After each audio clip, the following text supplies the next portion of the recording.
Hi all and welcome back to our module on working with SQL source control. In this class we're going to look at how you can undo a change. Now there's a couple of different ways that you can undo a change using SQL source control depending on whether it's already been committed to the repository or not. So I'm going to make a change in SQL Server Management Studio, and first off I'm going to show you how you could undo that prior to the commit. Then we're actually going to commit the change and look at the options after commit. So let's hop on into Management Studio and start making changes to our database. Now, there's lots of different changes that we could make. I'm going to add a new stored procedure in this case. So I'm going to use a snippet CP to create a brand new stored procedure. And this is going to be called undo example.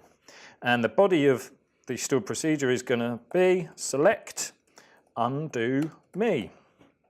So a sample stored procedure just to show us what we can do using SQL source control. Now, the next thing I need to do is execute this to actually create that stored procedure as part of our database. Now, imagine that actually at this point we decided that we didn't want to create that stored procedure, or maybe the change that we've just made was an erroneous one and we wanted to get back to a previous state. Because we have yet to commit to source control, this is really easy to achieve using Redgate SQL source control. We can simply right-click on the database and head through other SQL source control tasks, and then right at the very top you can see undo changes. So if I click this, this will give me a list of everything that's changed since my last commit, including that new undo example stored procedure. So if I want to undo the addition of this new stored procedure, I can simply pop a check in that box and click undo changes.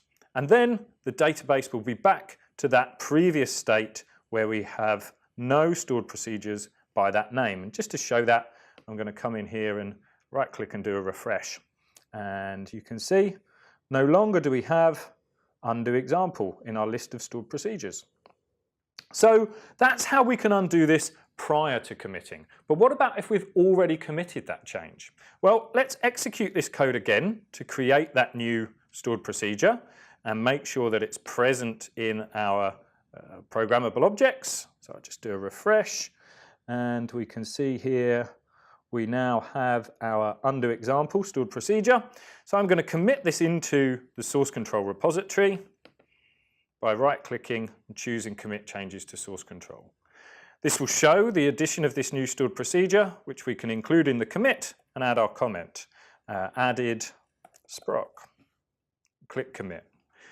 So we've now made this change and committed it into the repository. How are we going to roll this back? How are we going to get back to that previous version of our database state?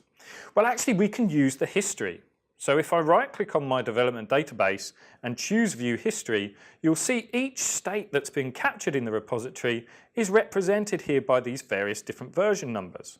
So if I want to roll back to the state that was present prior to this particular commit, all I need to do is choose the version that I want to roll back from and then click this button at the bottom here, update your database to the selected version using either SQL Compare Pro or SQL Data Compare Pro, depending on whether it's a schema change or a data change. In this case, I can click SQL Compare Pro because this was a schema change, and this will launch Redgate's SQL Compare tool, which will allow us to compare the current state of our database to that previous state as held within the source control repository. And by following through the process of comparing and deploying this change, we'll be able to revert our database state back to that state that was present previously. Now, I'm not going to complete the process in this particular video. If you're interested in how you can use SQL Compare to achieve this, then take a look at the series specifically related to SQL Compare in the other areas of Redgate University. Now, join me in the next module where we're going to be looking at how we can actually take some of the advanced processes and practices related with source control and apply them to the database using Redgate SQL source control. Thanks very much.